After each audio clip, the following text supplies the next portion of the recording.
Welcome to the ChangeMakers podcast, produced by City Current and brought to you by Lipscomb & Pitts Insurance and DataFacts. This show shares personal stories and insight from those who are giving back and making a difference so we can learn and do the same. We cover life lessons, business advice, passion, and purpose. Now here's our host, the CEO of City Current, Jeremy Park.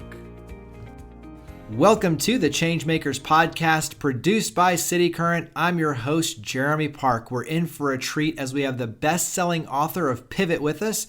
He's the CEO of More Love Media. We get to talk all about resilience and how small pivots can make a big difference in your life and career.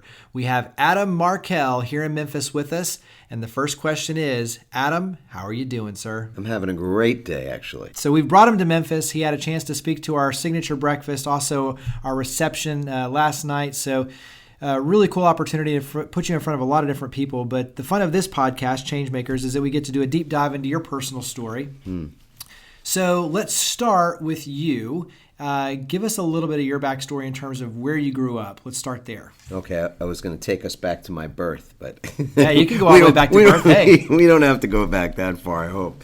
I grew up in New York. I grew up in a little area called Queens. It's a suburb, sort of. It's a borough of the city of New York, but feels like a suburb of the big city, Manhattan. And it was a great place to grow up. I grew up in an apartment building. We didn't have a house or anything, but we had a beautiful home and a one-bedroom apartment, just myself and mom and dad and my younger brother. I've got a brother who's 6 years younger than me and doing amazing things in his life as well. And it was I'd say about my childhood that my dad, who was a civil servant, worked for the city of New York as a parks director as well as a preschool teacher, and my mom did mostly work in the travel industry. I just remember so much. There was so much music in our home. So part of what I've loved about being in Memphis is it's really been reminiscent of that, especially when we went to Stax yesterday.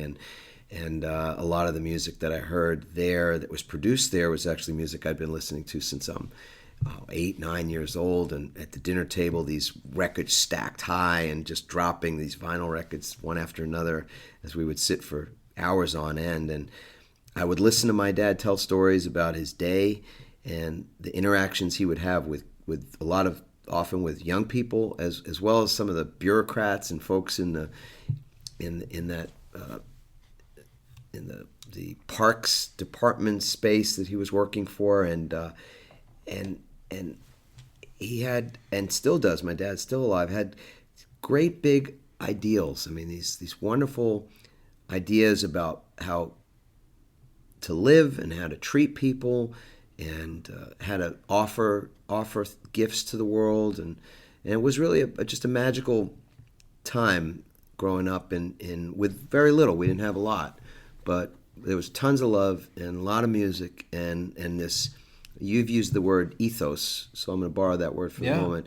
And the ethos in our home was really one of just doing good, and there were lots of different places where that would show up fresh for me on a daily basis. And at the same time, I was like a lot of other kids, navigating school was not necessarily easy for me, especially kind of early on. I was a scrawny kid and had some challenges with bullies at a certain point. I became pretty fiercely independent and was somebody that didn't necessarily have the easiest time of it growing up, but I've got just sweet memories of it, and it also helped me become more resilient. Yeah, I was about to say, when you go through that, we were talking in the car right over here, is the fact that when you go through, whether it's being bullied or going through a traumatic situation as a child, it does change you, and you carry that with you, and for better or worse, but many times it does. It helps you become way more resilient,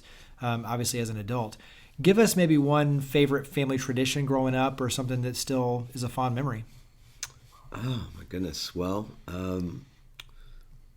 I still to this day love the getting of a Christmas tree. And my dad would always, we'd get the tree on Christmas Eve day, And I think it partly probably looking back that it was, the prices might have been a little less than. I was about to say, yeah, you had a short turnaround to get that thing up. And no kidding. But it was fun. It was like a whole adventure to go and do that and find the tree and bring it back. Yeah. And a bunch of our friends, at the time would come by and have to just love to hang out in our house. And that was a great tradition. And since this is that time of the year, it's got me thinking about it. Yeah. What about on your end, a favorite bit of advice or quote from your mother or father, something that you still think about, or when you hear that, it's in the back of your head, is that's mom and dad? Yeah. Well, this was advice I remember getting probably around the time I was leaving for college, and this came from my dad primarily, but my mom was also. I'll share later advice from her, but he said, follow your instincts, and to trust your instincts was and is one of the most important things I think that we can come to know and come to even learn, because so often I believe that we will follow the example of other people, we will second guess ourselves at times, and want to again just be kind of part of the herd. I think one of the benefits of that period in my life where I wasn't in the in crowd or whatever, was that I had to really learn how to stand on my own 2 feet and to trust that was okay and that I would be okay.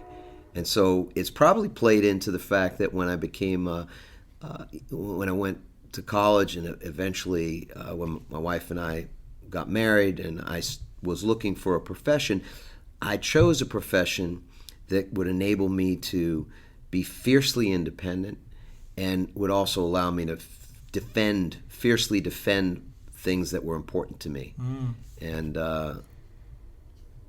my mom to this day, she reminds me to go with the flow, and I think that's also really good advice. Those two parents were very, very different, but they're both go really with the flow and trust your instincts. Exactly. Yeah. So walk us through one of the stories that is a big part of you as a you can go online and see Adam Markel in his TED Talks, but on your end is being a lifeguard and how much that changed, because it wasn't just a lifeguard in the context of like a swimming pool lifeguard. This was a huge beach where you have hundreds of thousands every single day and you have lives that are on the line.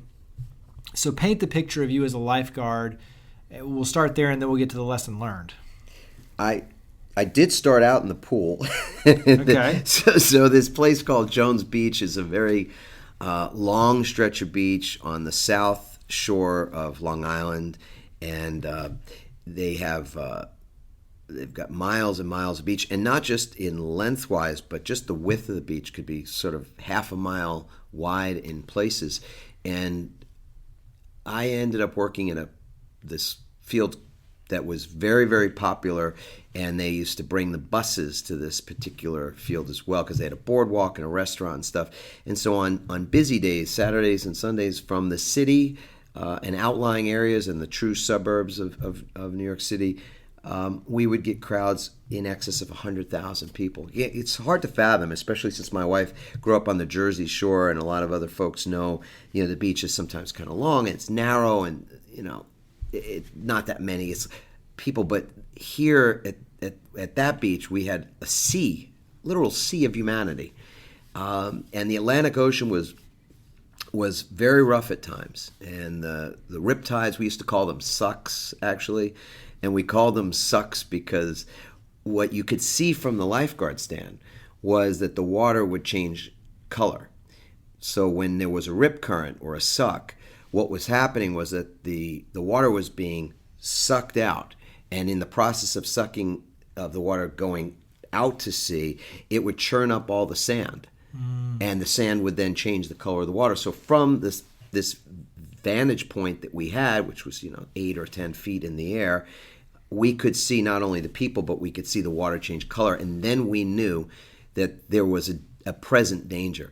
And the thing about these rip currents was that they would move up and down the beach. So often when I'm speaking to audiences in a business context, I analogize that to the marketplace and how the marketplace is constantly shifting. And obviously in the world we live in right now, the change, the pace of change, the speed of change is so much greater, exponentially greater almost every day with technology and with the other disruptions. And we've got to learn how to adapt to that, and not just adapt, but really utilize it. So for us at the beach, to 20 lifeguards be able to save the number of people we were able to save and keep the rest safe was a daunting task. And part of how we handled it, which we'll maybe get into, is how we took care of ourselves, the resilience and the rituals for resilience we created. And another thing that we did was we disrupted the environment ahead of the something creating the danger becoming realized. So when we would see these sucks moving up and down the beach, we would whistle and use flags and get people's attention. And sometimes we'd get one of our junior, lifeguards to get out there and really just get in knee-deep water and physically get people out or moving them parallel to the shore, because as soon as that rip current was in full gear, and there could be 10 or 15 people that were in that spot, they'd be in 3 feet of water having the time of their life, sun shining and not a care in the world. And the next thing you know, they're 10 yards offshore in 10 or 12 feet of water. And then that's when people panic, especially if they can't swim. Right. What's interesting too is, and you alluded to it during the presentation this morning, is that you forged the relationship with your team out.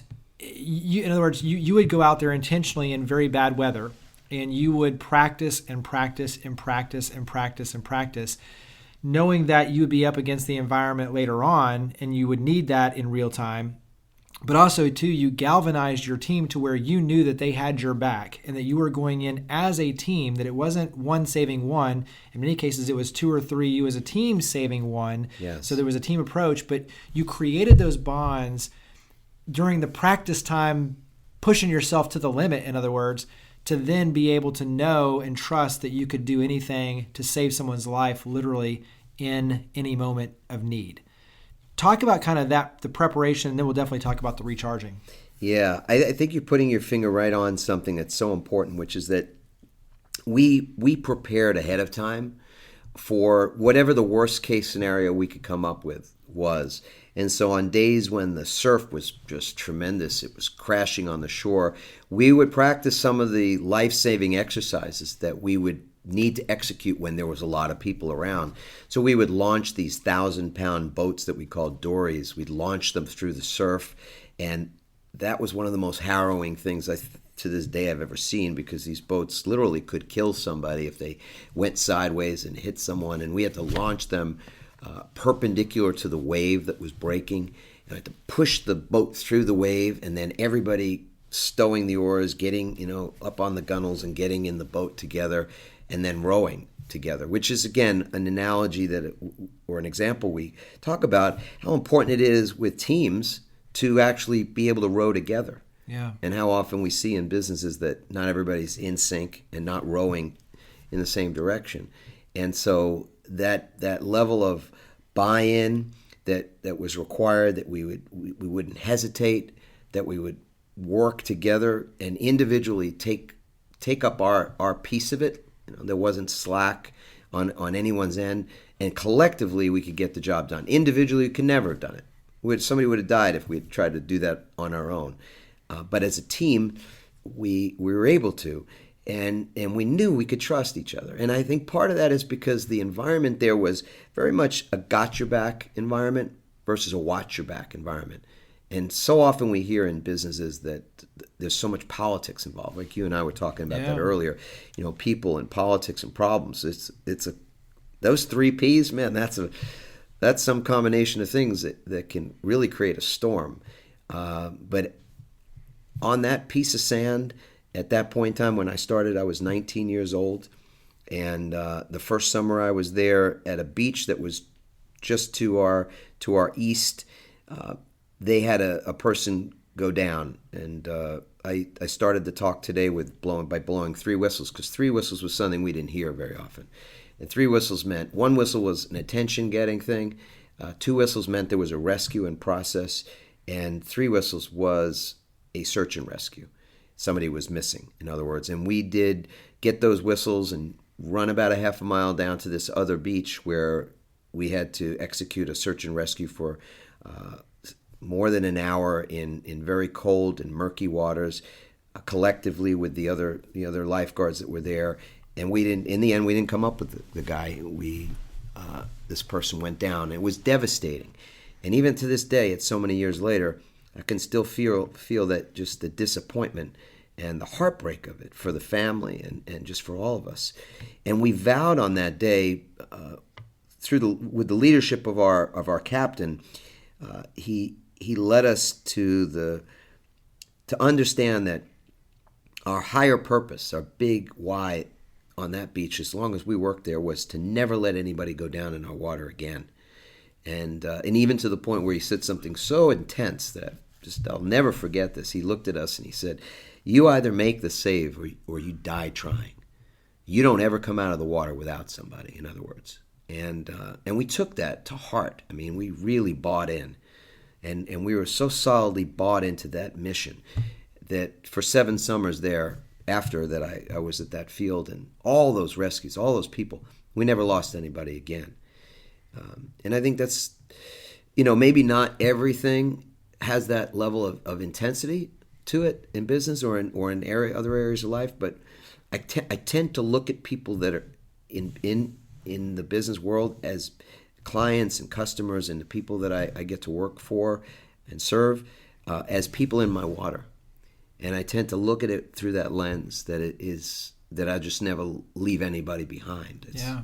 And so, it solidifies a team when you've got something really purpose driven that people can sink their teeth into. So yeah, I know there's a lot of folks that do some of that exploration, and they've had people, help them to find their company values, and often we find that they become platitudes.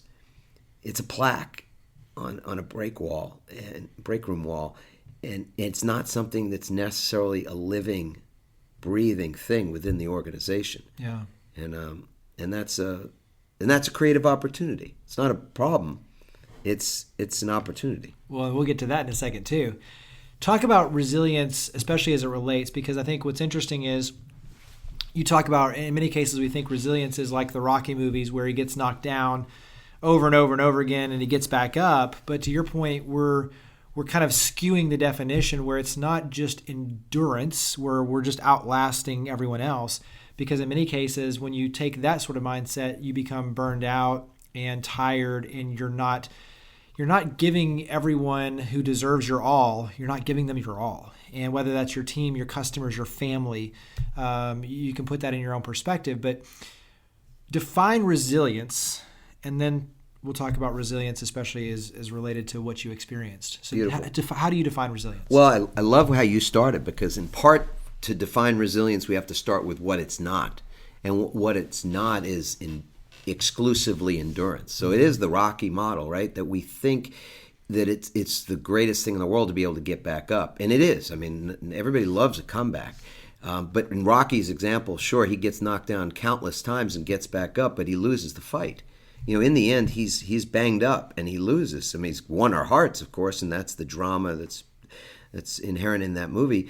But we're working an exhaustion model in this country and elsewhere too. But exhaustion doesn't pay. It doesn't produce. Short term, it might produce that you can drive people so hard that they can, meet certain KPIs, and you can get people to get the Night Owl Award and do the 80, 90, 100, 110 hour a week thing, which is, being popularized by some folks talking about entrepreneurship and side hustling and things like that. But long term, it's a recipe for burnout and a lack of productivity and even, as you said, creating sickness that impacts a person's family and leaves them sort of empty. And all the research that we've done, we've become very engaged in this conversation for a number of years now. And the research is clear that exhaustion does not pay. Recovery pays, meaning that the best athletes in the world and the best business executives all have something in common. And a Harvard Business Review article about this really proved it up, that rituals that each of those groups, the best athletes, Olympians, and professionals, have rituals for recovery. You yourself, you are a professional tennis player, so you know how important it is that when you've done your job on the court or in any arena, you've got to also take care of yourself. You've got to recover. And that's not just physical, it's mental. In fact, the exhaustion that I feel is more of an epidemic in our world these days is mental exhaustion. And mental exhaustion is harder to come back from than physical exhaustion. And here's another kind of an interesting thing of this is that stopping is not necessarily recovering. Because when people stop, like they think, all right, so I'm no longer checking my email. This means, okay, I'm in recovery. But they're not, and they're not resting. And what they're doing in their quote downtime doesn't equate to recovery. So they're on social media. They're looking at Facebook pages. Yeah. They're reading things, including political things, or they're watching the news, and any number of those things is still having them produce cortisol in their body. They're still producing the fight or flight chemicals, and they're still depleted. They're not getting enough sleep. They're not really engaging in a very concerted and ritualistic practice to rest. And it's in the rest that we're able to then come back even stronger than beforehand. And that was what it was at the beach. We worked an hour in the stand, and then we were an hour down. And our leadership team insisted that we take that down hour. They would never have thought to have us working 2 straight hours, because if we were tired up there, if we were distracted up there, if we got complacent up there, then there was a good chance somebody could go down. And that was just because that was, again, the driving force of everything, that nobody would ever go down in our water. We made sure we took really great care of each other. Mm-hmm. We watched out for each other. We had each other's back. And that's a game changer. I think what's interesting is just, especially for those listening, you start putting the correlation between an Olympic athlete and then a CEO or a professional business leader. And you look at the one thing that makes the common thread is the ability to recover. And so you start realizing just how important that is. And to your point, it's not just tuning out an email and then jumping on social media where you're still engaging. It's truly, how do you create peace and give your body and mind and spirit and soul and everything a chance to truly recharge and fill back up. And one of the conversations we were having before is protecting your energy and time. And so much of it related to energy is, for you to put out good energy in the world, you can't put out what's not there. So you have to fill the tank, and protecting it, but also to allowing it to recharge just like a battery is so critically important. And especially when you get in a leadership role where others are depending on you to push that energy out. Share with us, because when you talk about recovery and resiliency, you yourself know firsthand the working 80 hours plus a week, because for 18 years, you were a very successful lawyer, CEO, and you know the sacrifice firsthand of burning the candle on all ends. But at some point, you had your own epiphany where it was kind of do or die. So describe that moment with your wife, and let's start going down that path. Yeah, I definitely had my own drowning moment. Yeah. Because, as you said, I spent a good chunk of my adult working life in the career of a lawyer, and practicing in New York and in New Jersey was primarily where my offices were, and the work I was doing there. And it produced, very well financially and that kind of thing. It was a success. But I was waking up in the morning and feeling dread to start my day. I was having trouble going to sleep at night. So for a period of a year or two, I was taking Ambien to go to sleep. I'd sometimes wake up in the middle of the night, couldn't get back to sleep. So there were a series of symptoms that were showing up for me, including I was pretty irritable in the afternoon. I remember just being easily angered, and I was a litigation attorney, so I had a perfect outlet for my angst and my anger. I could exercise it pretty easily. But when I looked in the mirror and checked in with myself, and I really wasn't too self-aware at the time, I just was going back to as we said earlier, those conversations at the dinner table with my mom and dad, and hearing that life was about purpose, and life was about being able to really do good things with your days and know that you were standing up for things that were important. I didn't feel like that's what I was doing. I was making a ton of money, but it felt like I was selling out. And so my heart just wasn't in it after, I don't know, more than 10 years into it. I could feel it. And it took 18 before I actually pivoted out and ultimately did that successfully and wrote a book called Pivot, which is about the art and the science of change, about reinvention and reimagining our lives. And so in the process of coming to that sort of inflection point, I remember being a Saturday and driving with my wife to our son's baseball game and asking, pulling over the side of the road, asking her to drive and then directing her to the emergency room. And then she kind of got this, color all drained out of her face. She didn't know what was going on. I said, I'll just see you in there. I thought I was having a heart attack. I mean, my chest was pounding and I was sweating and all these thoughts are racing in my mind that I'm about to go down, in my own water. I'm going down, and next thing you know, I've got electrodes on me, and they're wheeling me into a room, and my wife's there next to me and just thinking, I can't believe this is all going to end this way. I get just so heaping self-criticism and self-loathing in that moment that I'm not going to get to see my kids again. And it was awful feeling. And then, of course, doctor walks in and pulls the curtain and says, I'm going to tell you straight up, Mr. Markel, that I see you're an attorney and working a lot, and there's a lot of stress in your job, and you've had some coffee. How much coffee do you typically drink? And I say, I don't know, the usual 4 or 5 cups, a day or whatever. And he's like, so, have you been sleeping? And I tell him, and it's not good. And he says, listen, you haven't had a heart attack. You haven't had a cardiac event. You've had an anxiety attack in all likelihood. He said, but you've been lucky because people come in here all the time that I can't give that news to. And some don't walk out. So, today's your lucky day. And I walked out. I looked up at the sky. It was hours later before Randy and I, my wife and I, we walked out. But I looked up at this beautiful blue autumn sky. And I said, thank you, God.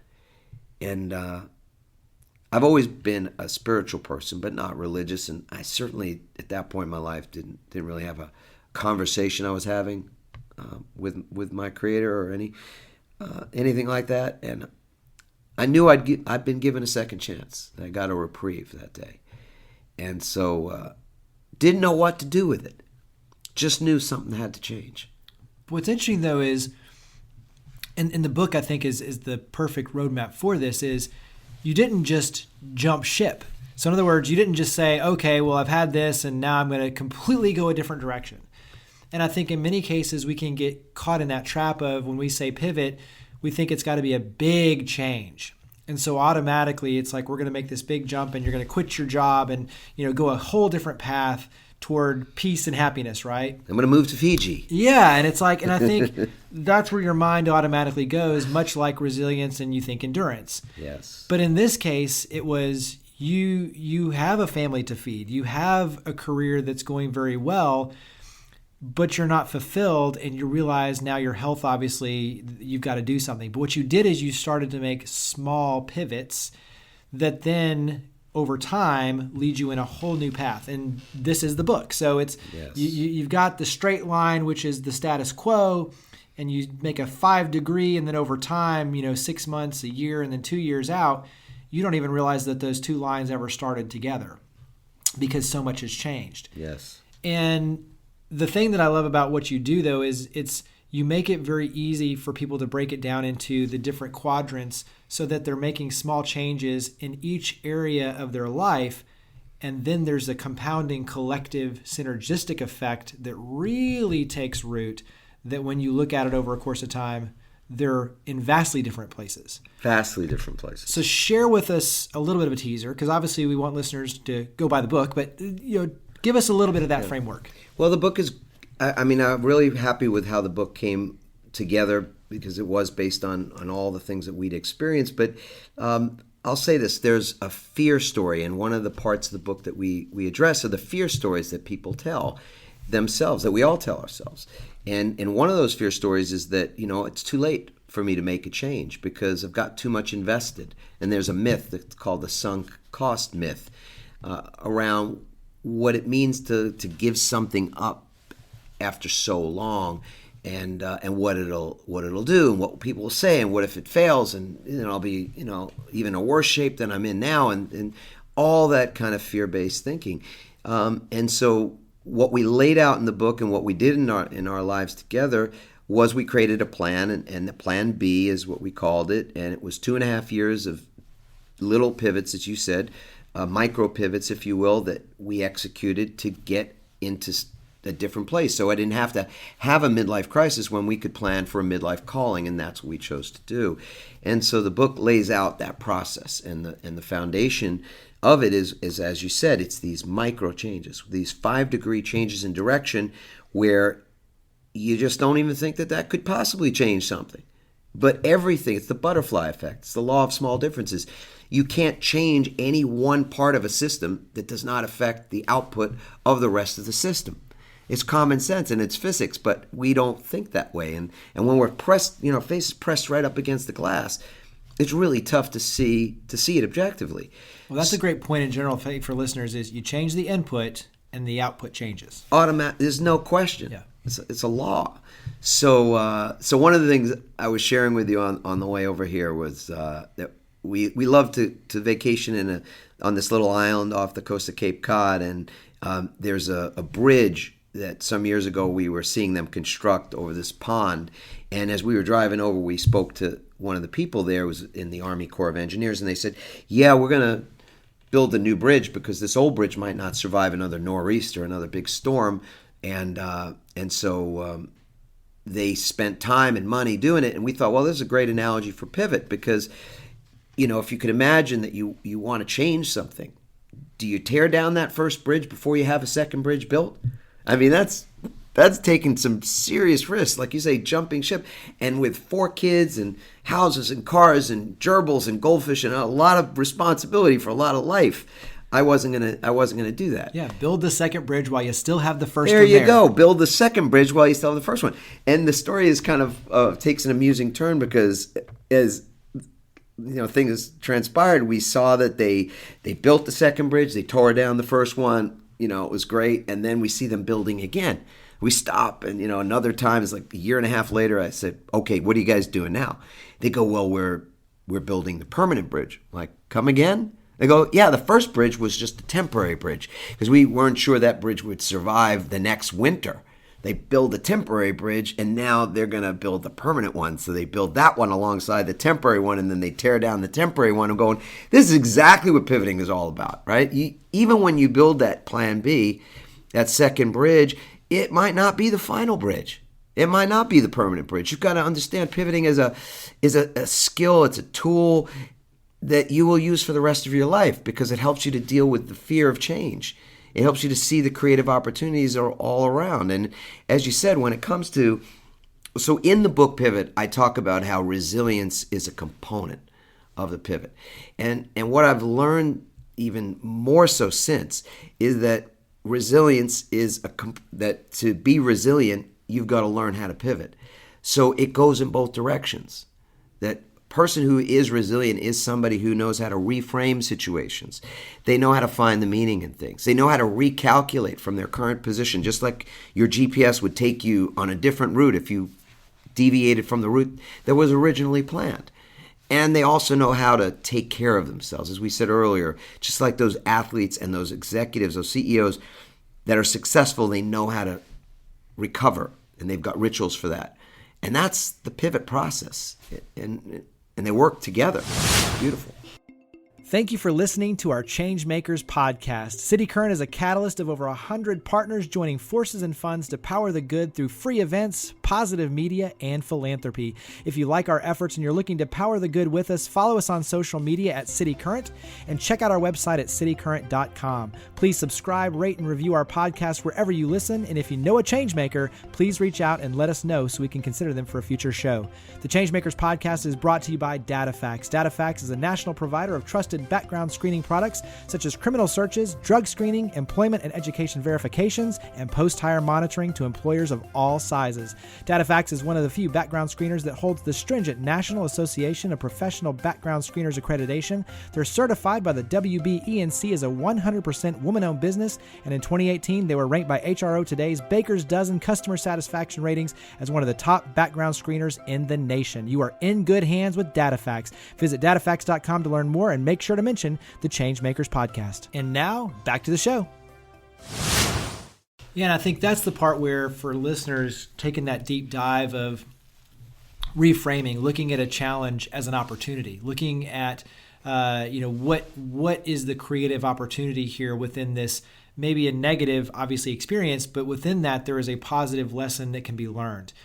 And then small things make a big impact. What is the gem? What is within there? And I think you kind of carrying that forward, and even to your point, recalculating. No one's bashing you over the head as it is. It's a simple analytical, as you're going down the wrong path, your GPS is saying recalculating. It's not, making fun of you. It's just saying go this way. Yeah, I want to meet the person who's got a GPS that is like yelling at him going, right.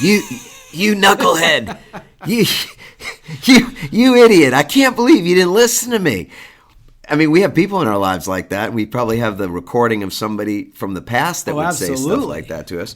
But to your point, you remove the emotion. That yes. This is an analytical process to go through, and it's a simple, whether it's entrepreneurialism and the, fail over here, it's okay. But it's don't get emotionally vested in. It's okay. Let's pivot. Let's go this direction. But knowing the process, and I think understanding the process, so that when you walk in to any challenge or any opportunity, there's a process that you go through to make the best of it and to learn from it and to grow from it.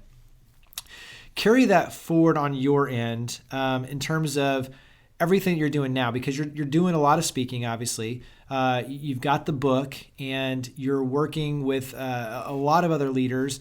Give us a little bit of a teaser in terms of what you're doing now, kind of tied to this, helping people and understanding, and even down to just a lot of the small things that you're able to kind of plant these seeds to help people become more resilient, to take control of their life, to find fulfillment and understand that in many cases what we say versus what we do are at dissonance, and we need to make those two come together. So you're helping people understand their purpose. Yeah. It's interesting because a lot of our research has helped us to create some tools to address some of the deficiencies that we have in taking care of ourselves. And obviously we know that part of that has to do with the mindset, the fact that a lot of folks think that if they're taking care of themselves, they're being selfish. And so they're great at giving, but they're not so great at receiving. And as you said earlier, I don't believe, and this is just personal, philosophy here, that I don't believe we can give anything we don't personally have ourselves. You can't give any better love than you give to yourself. You can't give any better care to anybody else than you give to yourself. Yeah. And so it might not be that we've learned it growing up or that it was modeled for us. But what's all the research shows is that resilience is something that can be learned. Yes, are some people born a little, with a little more of that? And maybe they had some hardships early on and that, sort of solidified them in some way, for sure. And yet, again, everybody can learn resilience. And a big part of that is just becoming more aware of it. So even in the group that we were with this morning, who took our assessment tool that did the survey, which is a tool I'd love to be able to give to folks. Yeah, absolutely. One of the things that we found was that, people were really purpose-driven, and that goes to, look at the community here. This is one of the most giving communities in the country, and really heart and soul, just genuinely good people. So that didn't surprise me that they were purpose-driven, but what did surprise me was the fact that one of the questions included an assessment about whether you're living in alignment with that purpose, meaning in your personal life, and that was off the chart as a red flag. that a lot of folks are maybe not living their lives in complete alignment with their values, meaning with the things that are most important. And a good example of that for me was my wife and I, we wanted to have a big family. And we love kids, and I love kids to this day. And for a good chunk of my professional life, I wasn't home for dinner. And I missed them going to bed at night and being able to read them a bedtime story. And that didn't just burn me up. It was just destroying my heart and hurting my soul.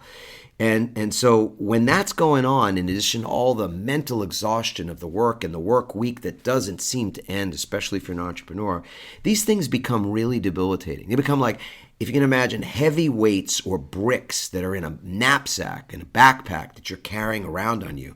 And you want to perform. You want to be nimble. You want to be agile. We were really nimble and agile on the beach. And in part, that was because we were light. We were light on our feet. We could make decisions quickly. We could adjust to the market or to the natural environment around us. And a lot of folks are just so weighed down. Yeah. And they're weighed down mentally and the emotionally. Problem is the bricks that you're talking about, the baggage they're carrying, no one else can see those. No. So those are the razor blade suitcases that you're bringing, but nobody else can see it. Exactly. It's so a couple of the things you asked me about what we do with folks is, well, I speak around the world. That's been a real blessing to be able to be a keynote speaker. We lead workshops for organizations who are looking to create more resilient cultures, because to me that is the greatest competitive edge that I know of these days, because resilience produces greater productivity. It increases capacity. It increases results. So it's all about performance on the one hand, and on the other hand, you have engaged and happy or workers that feel like they're being cared for. And they want to stay. And that means they're not looking for their exit, including the millennials that are typically leaving every year and a half these days. And when they are in an environment that's nurturing to them, they want to stay. So it helps you with both the attraction of talent and the retention of that talent, as well as it alleviates so many of the health and safety costs that are weighing down corporate businesses, and it just feels good. It feels good to be taking care of the people on your team, similar to the way that our leaders at the beach were looking to take care of us. So I'd say, if you don't mind, go ahead, tell them. I'll share. Yep. This is an assessment. It's there's no cost to it, and you get both the assessment results as well as a kickstart kit for what you can do to make those micro pivots or those small changes. And you can go to citycurrent.resilienceculture.com, citycurrent.resilienceculture.com, and take the assessment and get the results and get the kit. And of course, we've got all the usual social things. You can look me up or connect with me on LinkedIn or on Twitter or on Facebook. And we get a lot of folks that are mid-career who are pivoting. We get a number of people that are within their organizations just wanting to be able to deliver some new value. Some new sales technique is great. There's lots of ways to grow. But when we show folks that this is sort of a hidden gem, use that term earlier, it's kind of thing my grandmother brought up to me, long ago. What's these little gems? Well, to me, in a business, when there's something that could help you to have a more engaged and more productive workforce, and you just don't see it, it's like a blind spot, and we can show them that, it lights us up. It lights up my team, and it drives me. And I think that's what's important that I see is knowing the blind spots, but having the roadmap, and you make it very easy to figure out, okay, you're out of alignment here. It's one thing to know you're out of alignment and your heart and actions, and you sense it's off. People, I think, know the gut, back to the trusting the gut instinct. It's off. The life you're living versus the way you want to live. But then knowing how to correct it is the second piece of that, right? So because you're too tired. Right, you're too tired to even deal with it. I know it's out of alignment. How do I fix it? And I think that's where, for you, very practical tips on even little things like brushing your teeth with the other hand to, force yourself to be, think a little different and do things a little different. Exercise 20 minutes a day. Little things, back to your point, it doesn't have to be big. Little things over time will create a big impact. So I like the fact that you not only give us the tool to assess, but ultimately to correct. Morning, afternoon, and evening. I'm a big fan of chunking things down. And so create a roadmap and then reverse engineer with the big chunks. So how do you start the day? What are the rituals you have to we have rituals for everything we do now. And that's just habits, just another word for habit, except it's a conscious habit. Like our podcast is called The Conscious Pivot, and it's all about the consciousness that we bring to the things we do versus the way that we do them so habitually we don't even think about it. So we don't think about the fact that we drive home, the route that we drive home. So change the route that you take home to change the dendrites, to create new neural pathways in your brain. It's about brain health. Switch the hand that you're brushing your teeth with. Take 20 minutes during the day to go outside and breathe some air or take a walk or put your feet up a wall and close your eyes. Monitor what you're putting in your body. And the way you begin the day, what are the first words that you start the day with? What are the first thoughts that you've got? Where are you by midday? And what are the things that you can do to create recovery? So I'll give you a concrete example. I use a toggle method. Some people have heard of the Pomodoro technique, where you work for a certain specified amount of time. It could be like 35 minutes, and you're super intense and focused for the 35 minutes. And then you take a 20-minute breather, and then you come back at it. Well, I do that, but I also love to focus on one thing and then completely disconnect from that thing, unplug, and do something radically different. So if, for example, I might, right in the middle of the morning after I've done something really powerful, I've had great focus, I might read a book, a business book for 20 minutes. I might go out and do some exercise right then and there. And then I come back and I'm ready to take on the next 90-minute chunk.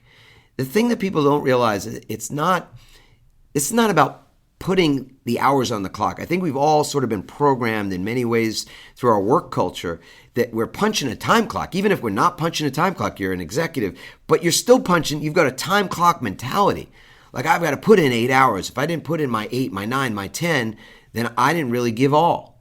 And even the managers sometimes lead you to believe that you're not a team player if you're not working on the weekends or you're not working into the wee hours. And it's BS. It's BS because it's not how you actually get the most. I mean, if my team member or myself, if I can get super productivity out of 4 hours, and the other 4 hours was me getting that productivity and setting myself up for success, to sleep well that night and to wake up and get going the next day, all that makes sense. Microsoft, so a very conservative company and a very hard driving company for many, many years, they just started to go to a 4-day work week. And this is radical on a certain level, because you'd think, well, man, that's costing the company a lot. So they must be doing it, to be in the fat or whatever it is, and to attract or keep their employees, etc. But what they found is not only did they reduce costs from not having people in the office on that Monday, but the productivity from the 4 days has gone up so much so that they just, like, it's a no-brainer. And meanwhile, they've got a culture that's producing greater results through greater resilience. And they're ahead of their time right now. What's interesting, too, about kind of what we're talking about is the role modeling. And I like the fact that, one, your team can see you practicing what you preach. So they know it's okay. And you look at companies, and even on your end, how you would leave the door open when you would put your legs up and rest for 20 minutes. So it gives them the permission to realize, wait a second, he's doing it. He's got his door wide open. It's okay for me to recharge as well. So you're setting the precedent. And I feel like that's really incumbent on leaders to set that culture, because culture will trump strategy every day of the week. Every day. And so if you at the top will role model that and model that sort of behavior, then others will see that. It's just like servant leadership. We can talk about it till we're blue in the face, but you as the CEO, when you're out there humbly serving, then they realize, wait a second, look at him. That's what he's doing. I want to do that too. So really powerful to role model that. Give them, as we kind of wrap up, give them how you wake up every morning. The waking ritual. Yeah, my favorite.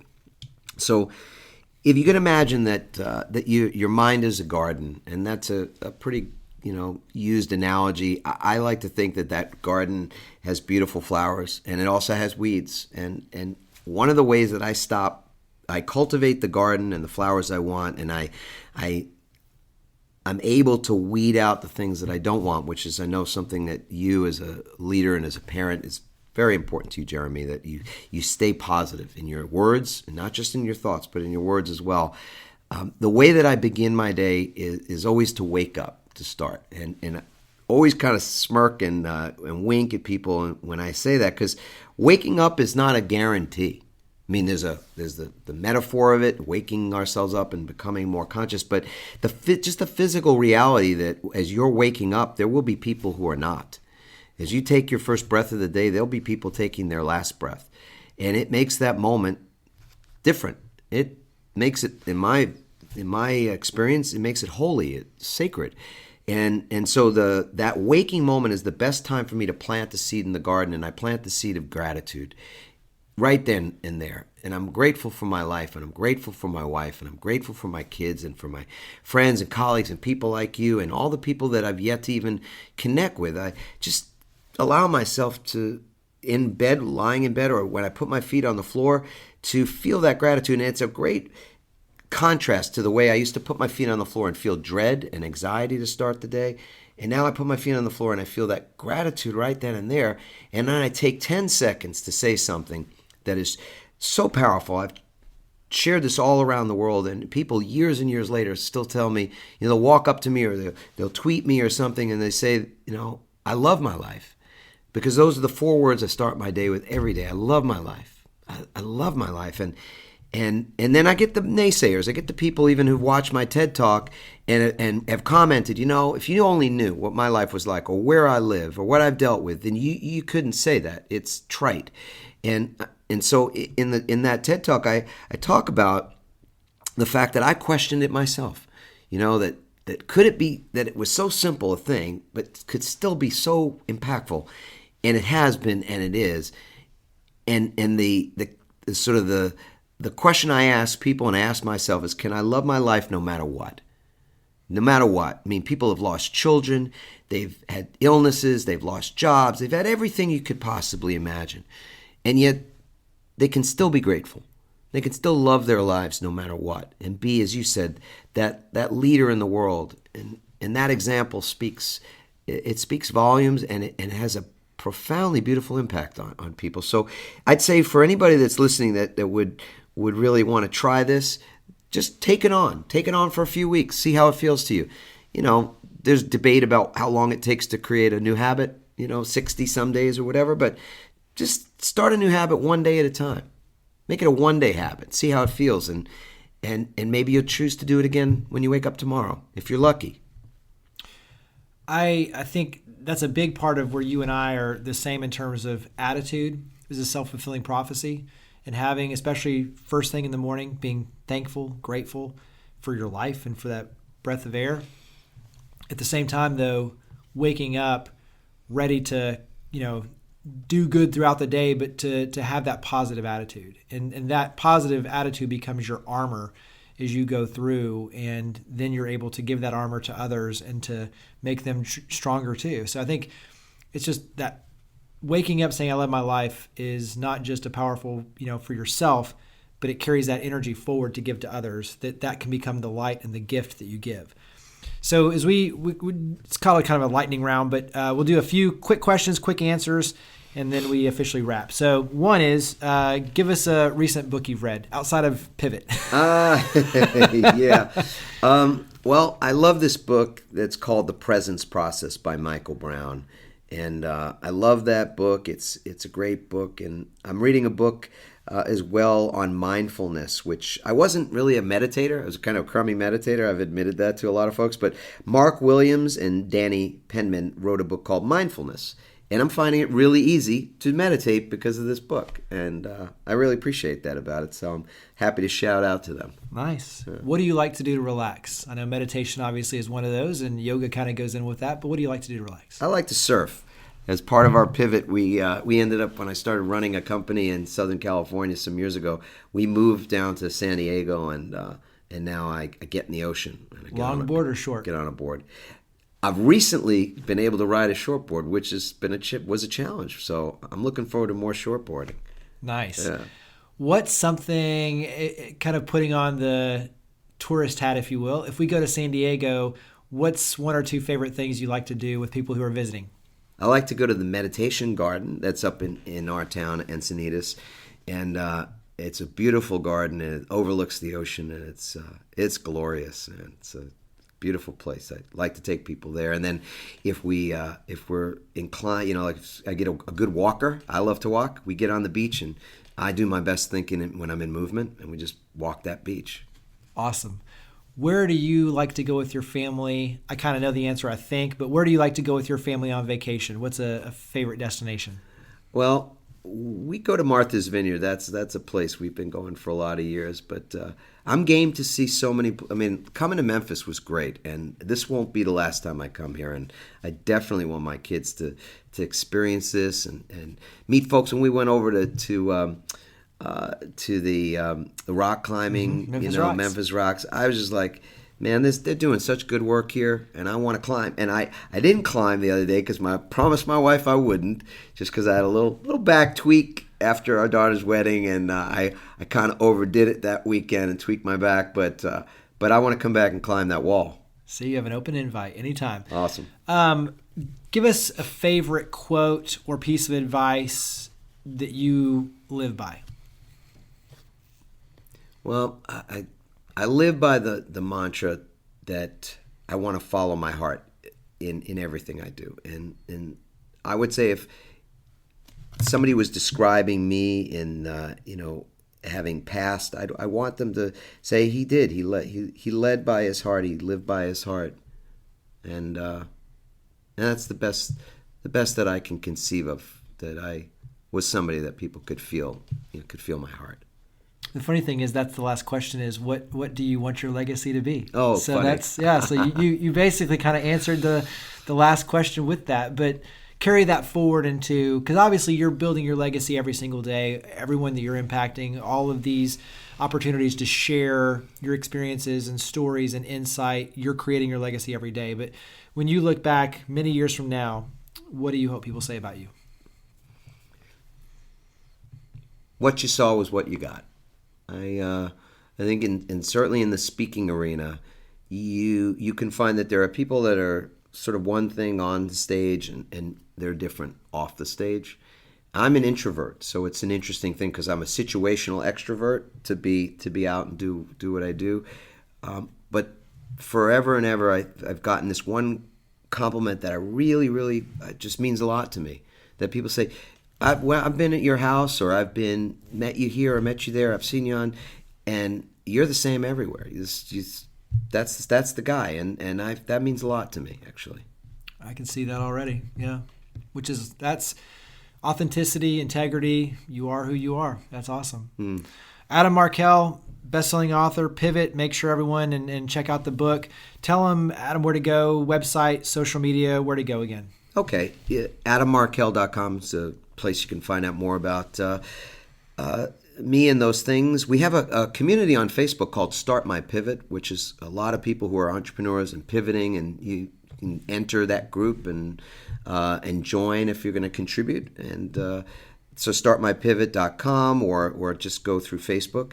And then LinkedIn, of course, is a great platform for business conversations and things like that. And yeah, we look forward. If you've got questions, I'm always game for that. People have questions about, how do I bring this to my office? Is there a way to do that? And what's the best way to get started? And yeah, we help people to just get something kick-started, which is a ton of fun. Well, Adam Markel, thank you for coming on the ChangeMakers podcast. You are a change maker. We're honored to have you. Thank you for all you do. Thank you.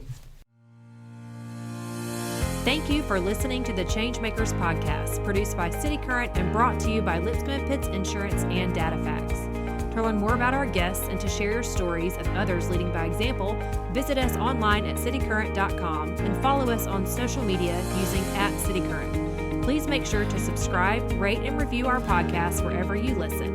Now, think big, start small, and act now. Be a change maker.